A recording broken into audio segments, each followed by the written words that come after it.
So the title of The Diver's Clothes Lie Empty comes from a poem by Rumi, and the actual poem is called The Diver's Clothes Lying Empty.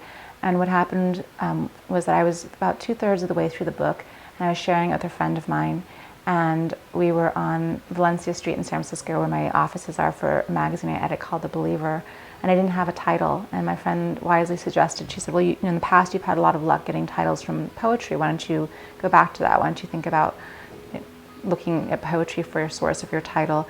And she was referring to the fact that I got the title Let the Northern Lights Erase Your Name from a poem by a Sami poet.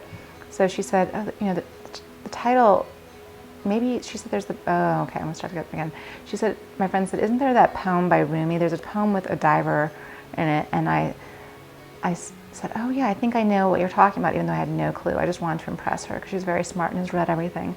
So I went to the bookstore across the street after we had met, and I picked up a book by Rumi, and I flipped through it till I found the title, The Diver's Clothes Lying Empty, and I read the poem, and I got chills because the poem was so much a reflection of what the book was about that it was somewhat uncanny to me. It was so much about identity and doubles and all these things that I tried to address in the novel.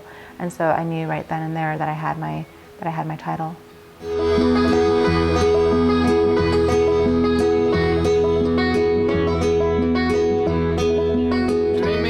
Before I know anything else about a book, I know the landscape, and so I can't tell you how inextricable the two are, landscape and plot for me.